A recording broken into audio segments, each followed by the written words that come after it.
Bonjour Isabelle. Bonjour Barbara. J'aimerais qu'on aborde un sujet qui est assez courant dans les familles, c'est-à-dire la jalousie entre frères et sœurs. Oui. Est-ce que tu peux en parler de ça? Alors, d'abord je pense que c'est important de dire, c'est que la jalousie est un sentiment extrêmement douloureux pour l'enfant. C'est-à-dire que quand arrive un petit frère ou une petite sœur, l'enfant va être confronté à une réalité qui est que ses parents vont lui consacrer moins de temps. Ils vont être totalement ébahis et joyeux de l'arrivée de ce nouvel enfant, et que l'aîné va avoir peur d'être abandonné, va avoir peur de compter moins, d'être moins aimé. Et il va être jaloux, c'est-à-dire qu'il va généralement manifester des différents symptômes. Il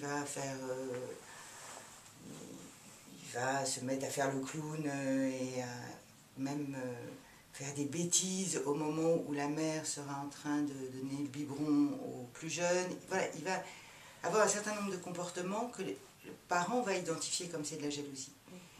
Ce qui est important à ce moment-là, c'est que les parents nomment ce sentiment. C'est-à-dire disent à l'enfant, voilà, tu aimes ton petit frère, j'ai l'impression que tu l'aimes, et en même temps, il y a des moments où j'ai l'impression que tu as envie qu'il ne soit pas là ou de le jeter par la fenêtre.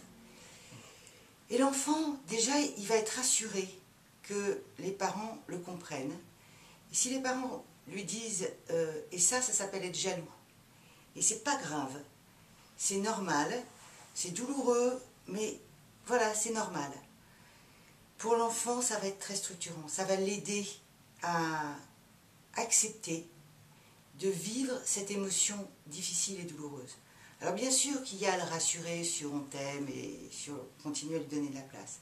Mais quoi qu'on fasse, il y a une réalité qui est qu'il y en a deux maintenant et que le temps va être partagé, que l'espace va être partagé et que donc il va avoir un peu moins d'attention, un peu moins d'espace dans sa chambre, un certain nombre de choses de cet ordre-là. Et ce qui est important, c'est de reconnaître le sentiment, en disant ce sentiment existe et je comprends que tu le vives, et je t'interdis le comportement. C'est-à-dire, je comprends que tu as envie de taper ton petit frère, et je t'interdis de le faire. Voilà, c'est vraiment faire la différence entre l'émotion et le comportement. Je comprends que tu sois jaloux, je t'interdis de le frapper. D'accord. Voilà. Merci Isabelle.